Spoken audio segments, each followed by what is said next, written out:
Hey guys, நீங்கள் எல்லாருமே முந்திரி திராட்சை கேள்விப்பட்டிருப்பீங்க. இந்த திம்பி திராட்சைங்கிறது கேள்விப்பட்டிருக்கீங்களா? டிஃப்ரெண்டாக இருக்குல்ல? என்னடி சொல்ற? நீ என்ன சொல்ற? திராட்சைன்னு சொன்னோன்னா சாப்பிட்றதுன்னு நினச்சிக்காதீங்க. இது ஸ்பெசிஃபிக்காக ஒரு கேமோட நேமு. காலப்போக்கில் நம்ம மறந்த கேம் இல்லை, இதுவும் ஒன்று பாரம்பரியமாக வச்சுருந்தோம். பட் ஆனால் நம்ம தொலைச்சிட்டோம். இதை தான் நாங்கள் ரீக்ரியேட் பண்ணி விளையாண்டுட்டு இருக்கோங்க. நம்ம நல்லா இருந்தால் 4 பேர் சுத்தமாக பிடிக்காதுங்க. அந்த 4 பேரில் ஒரு ஆள் பக்கத்து வீட்டுக்காரங்க. அதே மாதிரி தான் நாங்கள் விளையாண்டுட்டு இருக்கும்போது 7 கழுத வயசாவது இன்னும் விளையாடுறீங்களாடா அப்படின்னு சத்தம் போட்டாங்க. கல்யாணம் பண்ணி வச்ச 10 ஏனுங்க, வயசுக்கும் விளையாட்டுக்கும் என்னங்க சம்மந்தம்? நீங்களே சொல்லி கொடுப்பாங்க. இவன் கிடக்கிற கேட்டுப்பாய நம்ம விளையாடலாம் வாங்க.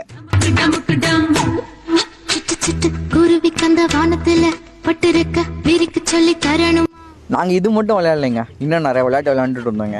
எங்களை மாதிரி நீங்களும் இதே போல் தெருலைட்ட விளையாண்ட அனுபவம் இருந்துச்சுன்னா கீழே கமெண்ட்ல சொல்லிட்டு போங்க.